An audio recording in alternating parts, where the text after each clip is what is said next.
ہیں حمزہ جیسی اپنی سواری پر آگے شکار رکھ کر کے لائے، بیوی کھڑی ہوئی تھی انتظار میں دروازے پر، جیسی حمزہ نے فاتحانہ شان سے اپنی بیوی کی طرف دیکھا تو بیوی کہنے لگی تف ہے تجھ پر کہ لوگ تیرے بھتیجے کو زخمی کرتے ہیں اور تو شکار پر فاتحانہ شان سے اپنی بیوی کی طرف دیکھتا ہے۔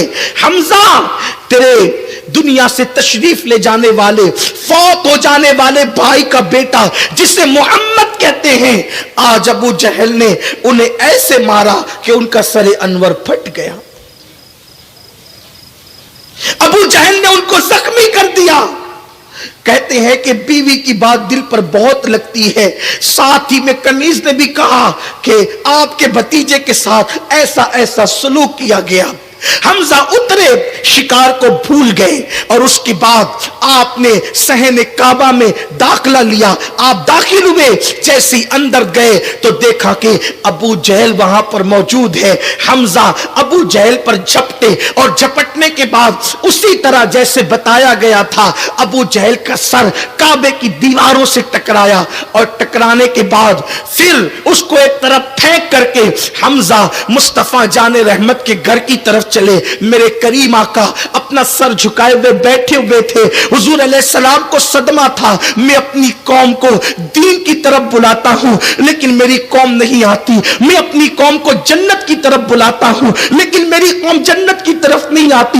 حضور کو صدمہ اس بات پر نہیں تھا کہ حضور کو زخمی کر دیا گیا ہے، حضور کو صدمہ تھا تو اس بات پر تھا کہ میری قوم میری بات کیوں نہیں مانتی، میں ان کو جنت کی طرف بلاتا ہوں، وہ جنت کی طرف کیوں نہیں آتی۔ میرے آقا سر جھکائے بیٹھے ہیں، ایسے میں حمزہ آتے ہیں اور آنے کے بعد کہتے ہیں او میرے بھتیجے محمد خوش ہو جاؤ۔ سرکار نے سر اٹھایا اور اپنے چچا کو دیکھا۔ حضرت حمزہ کا اونچا قد تھا، جسم بہت چوڑا تھا، بہت پھرتیلے اور مضبوط آدمی تھے، بڑے بہادر تھے، ان کو شیر عرب کے نام سے جانا جاتا تھا، عرب کے شیر کے نام سے جانا جاتا تھا۔ حمزہ نے کہا میرے بھتیجے محمد خوش ہو جاؤ، ابھی تک ایمان نہیں لائے تھے۔ حضور نے نگاہ اٹھا کر دیکھا، کیا بات ہے چچا، کس بات پہ خوش ہو جاؤں؟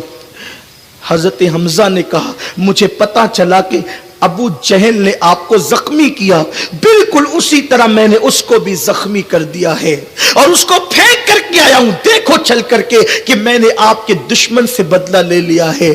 میرے کریم آقا کے جب لبہائے اقدس کو جنبش ہوئی تو میرے سرکار کی زبان سے یہ الفاظ ترتیب پائے، چچا میں دشمن سے بدلہ لینے پہ خوش نہیں ہوتا، اگر میری خوشی چاہتے ہیں تو آپ کلمہ پڑھ کے مسلمان ہو جائیں، اگر میری خوشی چاہتے تو کلمہ پڑھ کے مسلمان ہو جائیں۔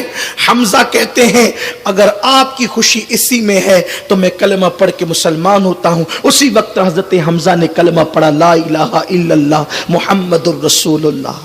میں آپ سے پوچھنا چاہتا ہوں، دشمن کو مارا حمزہ نے لیکن حضور خوش نہیں ہوئے، آقائے کریم کو زخمی کیا گیا، حضور غمگین نہیں ہوئے۔ حضور کو صدمہ کس بات کا تھا؟ میری قوم کو میں جنت کی طرف بلاتا ہوں، وہ آتی کیوں نہیں ہے؟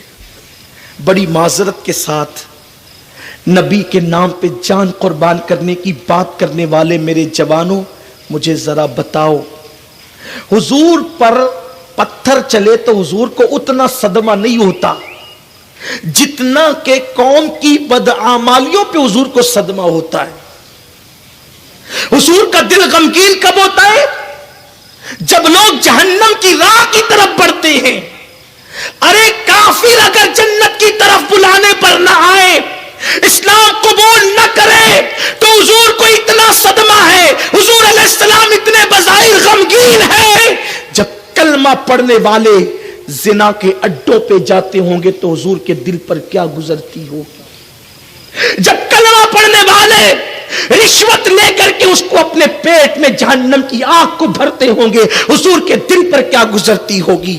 جب کوئی کوئی مسلمان سودی کاروبار کر کے اپنے آپ کو جہنم کا ایندھن بناتا ہوگا، اس وقت میرے نبی کے دل پر کیا گزرتی ہوگی جب کوئی نوجوان کسی لڑکی، اجنبی نامحرم لڑکی کے گلے میں ہاتھ ڈال کر اس کو پارکوں میں لے کر کے گھومتا ہوگا زنا کے منصوبے کے ساتھ، اس وقت رسول پاک کے دل پر کیا گزرتی ہوگی جب کوئی بندہ اپنے ماں باپ کو جھڑکیاں دیتا ہوگا اور جہنم کی راہ کا مسافر بنتا ہوگا، اس وقت میرے نبی کے دل پر کیا گزرتی ہوگی۔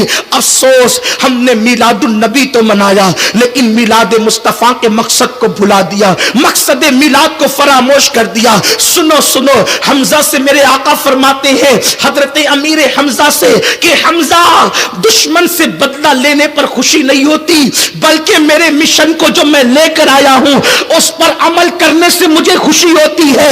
نعرے لگا کر کے اپنے آپ کا شمار عاشقان رسول میں کروانے والوں، جان لو ان کھوکھلے نعروں سے حضور کو خوشی نہیں ہوتی۔ اس وقت تک جب تک کہ حضور کے فرامین پر عمل نہ کرو، مجھے بتاؤ، اللہ اکبر، اگر کرکٹ کا میچ ہو تو مسلمان دکان بند کر دیتا ہے، آج کرکٹ دیکھنا ہے، اللہ اللہ، تم نے کرکٹ کے لیے دکانیں تو بند کی ہے، کیا تم نے کبھی نماز کے لیے بھی دکان بند کی ہے؟ اللہ کی عبادت کے لیے بھی کبھی تم نے دکان بند کی ہے؟ آج وہ کون سا جرم اور وہ کون سا گناہ ہے جو مسلمانوں کی زندگی کے اندر نہیں؟ حرام کھائے مسلمان الا ماشاءاللہ، زنا کے اڈوں کو ہم آباد کریں، شراب کے اڈوں کو ہم آباد کریں۔ سوچو، طائف کی وادیوں کے پتھر حضور کو اتنی تکلیف نہیں پہنچاتے جتنے عاشق کہلانے والوں کے گناہ حضور کو تکلیف پہنچاتے ہیں۔ کیا ہم ہی بچے تھے؟ حضور کو تکلیف پہنچانے کے لیے ہم ہی بچے تھے؟ سوچو، غور کرو، ایک ماں کا دل دکھانے والا اس وقت تک نہیں مرے گا جب تک کہ دنیا میں ذلیل نہ ہو جائے، تو نبی کا دل دکھانے والا عزت کیسے پا سکتا ہے؟ آج ہم کہہ رہے ہیں مسلمانوں کو کہیں عزت نہیں، دنیا کے اہل اقتدار تمہیں پیروں تلے کچل دینا چاہتے ہیں۔ ملک شام کے حالات دیکھیں، یمن کے حالات دیکھیں، بلکہ اپنے ملک میں کشمیر کے حالات دیکھیں، دنیا کے حالات پر ہماری نظر کیسے ہوگی؟ ہم تو پورے 24 گھنٹوں کے اندر 9 10 گھنٹے موبائل میں گزار دیتے ہیں۔ آج ہمیں اپنی اولاد کی فکر نہیں ہے، قوم کی فکر کون کرے گا؟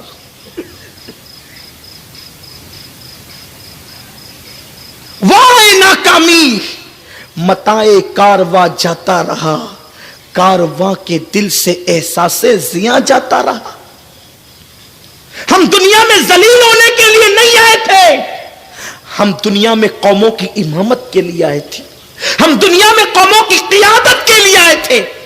دنیا کے اندر ہمارا یہ حال ہو گیا، کیوں؟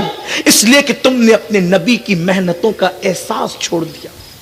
حضور علیہ السلام کی محنتوں کا احساس اس قوم کے دل سے نکلتا چلا گیا، ہم بھول گئے۔ اسی دین کے غلبے کے لیے 3 سال تک شعب ابی طالب کے اندر حضور علیہ السلام کو پورے خاندان کے ساتھ 3 سال تک قید کیا گیا تھا۔ کیا ہمیں احساس ہے؟ ایک وقت کے بھوکے کو دیکھ کر کے ہمیں احساس ہوتا ہے یار یہ بندہ بھوکا ہے۔ حضور کا پورا گھر، پورا گھرانہ 3 سال تک کے شیب ابی طالب میں تھا۔